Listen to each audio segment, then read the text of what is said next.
It seemed like ages ago when Brian O'Connor waved goodbye to the fast life. The last we saw of him was in the last scene of Furious 7 with Wiz Khalifa and Charlie Puth's See You Again playing in the background. He was racing Dominic with his Toyota Supra until both of them were forced to go their separate ways, Brian into retirement, and Dominic to further adventures.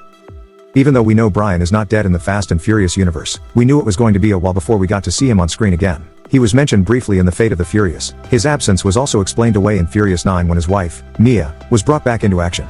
Now, the stakes have grown bigger and more dangerous in Fast X, and still, Brian is nowhere to be found. The actor who played Brian, Paul Walker, died back in 2013, and the franchise made the creative decision to keep his on-screen character alive. As diehard fans of the Fast and Furious saga who have been with the franchise since the beginning, anytime we see new installment in the franchise we have to ask, what's the deal with Brian?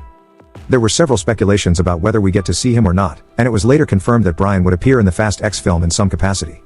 With this knowledge, the anticipation rose going into the film. We soon realized though, that Brian's involvement was in a flashback to the job the team carried out back in Fast 5, an event which was the setup for the new big bad, Dante.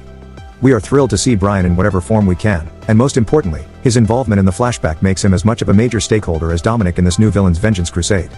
That's why having him disappear for the rest of the movie without a solid explanation is sure to leave us with more questions than answers, because it's so unlike Brian to just vanish. What further drove our disbelief home was Mia having to babysit little Brian, when the boy could have been brought home to stay with her husband and kids. It's hard to believe that Mia would stay away, when being with Brian would have eliminated the need for worry, both on her part and Brian's. After all, she did mention once that being with Brian was the safest place they could be, when the rest of the team was out saving the world. Also, let us not forget that the Fast and Furious franchise, over the years, has come to integrate the villain to hero, or at the very least, ally, arc into its DNA, very much like it has its death-defying stunts with fast cars. And in recent installations, death has not only been defied, but has also been forced to spit out the souls it had supposedly claimed. Han coming back in Fast 9 was a surprise, and a welcomed one at that. It's always nice to see a favorite character come back from the dead or hiding to help save the day, and now that Giselle is out of her hibernation to help the team as well, it further sends home the message that the stakes are far greater than ever before. Brian was never in hiding, which makes it far less believable that Dante would have left a major player like him out of his revenge plan. It's only odd that every other character is coming out of the shadow, except Brian, who for no reason, seems comfortable in it.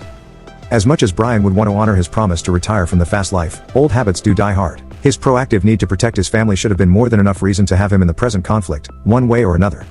The franchise's decision not to have Paul Walker replaced was a respected, and by numerous accounts, right choice. Nevertheless, this limits how far the character could get involved in the world-saving actions of the team. Keeping him in retirement was a sure way to maintain his continuity while still respecting the Furious 7 tribute to the dead actor, Paul Walker. But retirement was not going to save Brian's life when a crazy maniac is coming for him and everything he holds dear.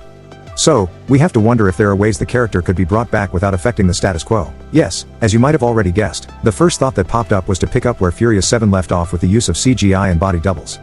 The duo of Paul Walker's brothers was enough to convince us that Brian was still alive by the end of Furious 7, and seeing them bring Brian to the screen again could go a long way for the plot of the film. If the directors are not willing to go the way of CGI for fear that they may be overplaying their hands with it, I mean, it doesn't take much to get it wrong, which would be counterproductive.